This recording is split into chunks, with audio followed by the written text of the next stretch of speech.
Hi guys, welcome to Ella's channel. How are you guys? Hopefully you are in good condition in this corona crisis. And I know some of you feel so bored because keep staying at home. But don't worry, you can spend your day with positive thing like watching my video. Because in this video, I'm going to share with you learn together about new concept English. So enjoy my video.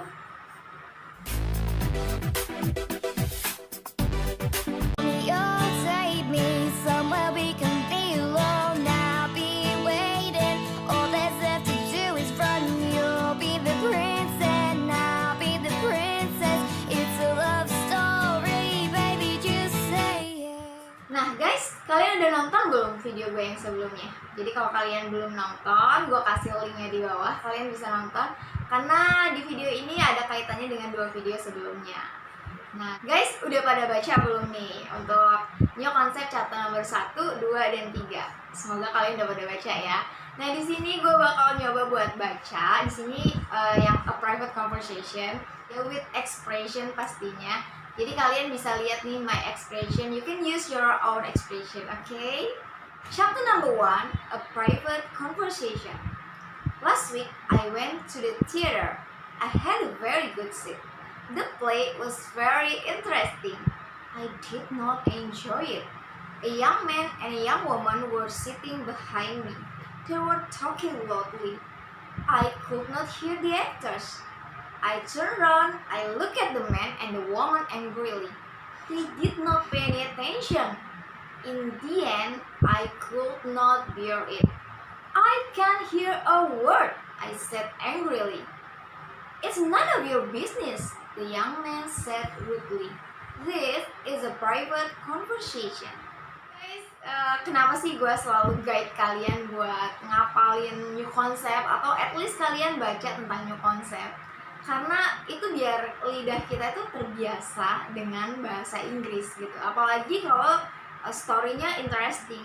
Jadi kalian tuh nggak bosen gitu loh buat bacanya, buat ngomongnya. Selanjutnya itu kita mau kupas dari new concept chapter 1. Itu ada nggak sih beberapa vocabulary yang mungkin kalian jarang dengar atau kalian tahu tapi nggak ngerti artinya atau fungsinya itu sebagai apa? Oke, kita list, oke? Jadi yang pertama itu ada a young man and a young woman. Jadi dua itu adalah artinya pemuda dan pemudi. Sebelum ke situ kalian harus bedain yang namanya boy itu adalah anak laki-laki, girl itu adalah anak perempuan. Jadi mereka ini termasuknya masih anak-anak kecil, tapi kalau teenager itu bisa dikatakan boy atau girl, SMP SMA gitu. Next itu ada man dan juga ada woman. Man itu adalah laki-laki dewasa, sedangkan woman itu adalah perempuan dewasa. Nah, sedangkan a young man and a young woman, jadi itu bisa dikatakan pemuda dan pemudi. Next ada loudly. They were talking loudly. Mereka berbicara dengan lantang atau dengan keras. Jadi loudly itu dari kata loud, keras artinya. Dimana loudly tambahan ly itu artinya adalah dengan keras. Nah, kalau kalian nonton video gue yang sebelumnya nih, dimana gue bilang tentang keterangan cara atau adverb of manner. Nah, ini adalah salah satu contoh dari adverb of manner, dimana dia berbicara dengan keras kayak gitu. Jadi ada loud dan loudly itu adalah buat voice. Jadi kalau keras atau lantang itu pakainya loud. Jadi jangan pakai hard. Kalian pasti pernah dengar ada software, hardware itu buat benda gitu. Selain itu ada juga di chapter nomor 1 itu ada angrily dan rudely. Dimana angrily itu dari kata angry, marah, sedangkan tambahan ly itu artinya adalah dengan marah.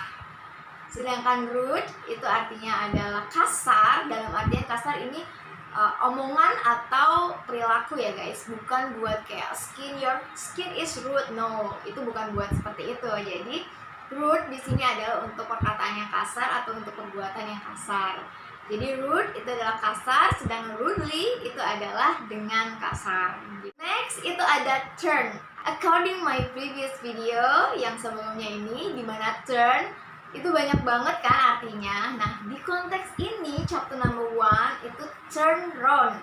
itu adalah memutar balik atau menengok ke belakang.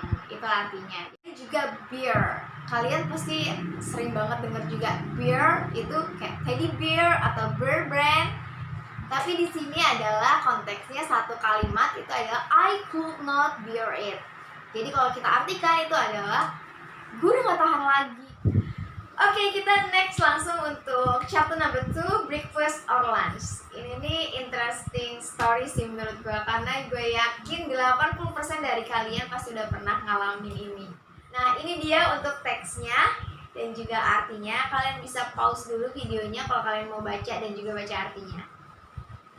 Next, kita langsung bahas untuk rare vocabulary, dimana gue udah list ini beberapa vocabulary yang bakal kita bahas satu persatu ya guys, dimana ada yang pertama early.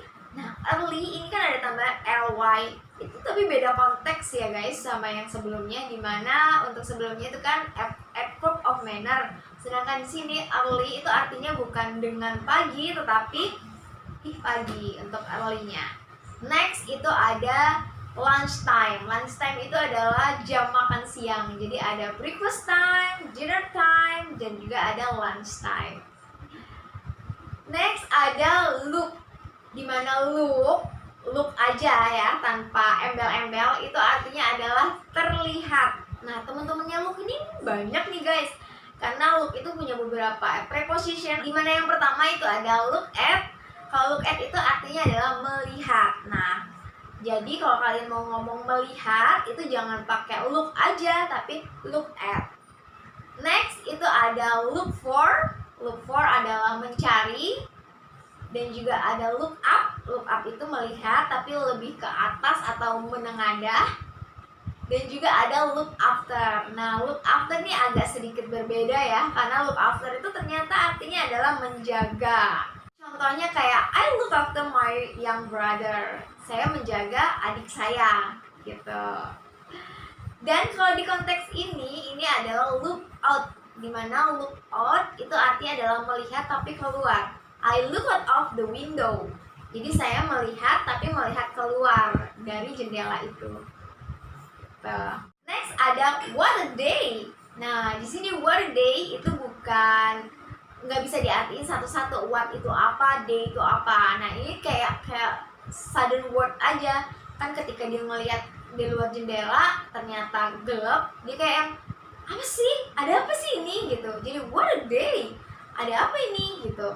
Nah, next itu ada thought, dimana thought itu adalah verb 2 atau verb 3 dari think, berpikir atau memikirkan. Nah, kemarin kan sempat gua bahas ya tentang regular dan irregular verb. Nah, thought ini termasuk dalam irregular verb karena verb 2 dan verb 3-nya itu berubah bentuk.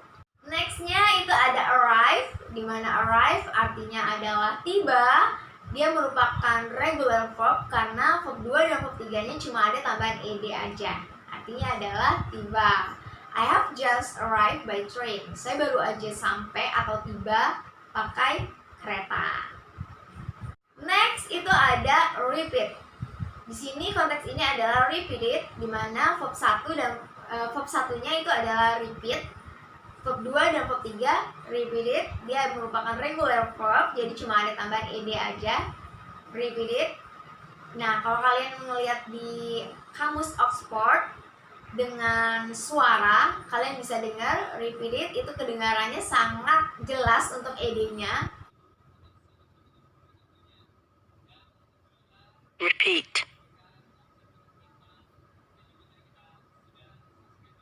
Repeat. Repeated. Repeated. Repeating. Oke, yang terakhir itu adalah dear me. Nah, dear me ini nih bisa dibilang sudden word juga, dimana artinya itu adalah tergantung dari konteks dan juga nadanya. Jadi kalau konteksnya itu lagi marah dan nadanya dear me, itu kayak ya ampun gitu. Tapi kalau misalnya nadanya lembut, dear me, kayak gitu, itu lebih ke yang sayang. Nah, jadi kalian juga harus bedain dari nada dan konteksnya seperti apa. That's all guys from me. I'm so sorry because I cannot keep my promise. Kita nggak bisa ngebahas 3 chapter langsung. Ternyata itu so long duration. Next video kita bakal bahas chapter nomor 3 dan juga kita bakal bahas tentang past tense-nya. Jadi di sini kita baru bahas tentang vocabulary-nya. Hopefully guys you enjoy my video. If you like this video, give your thumb. Don't forget to subscribe. See you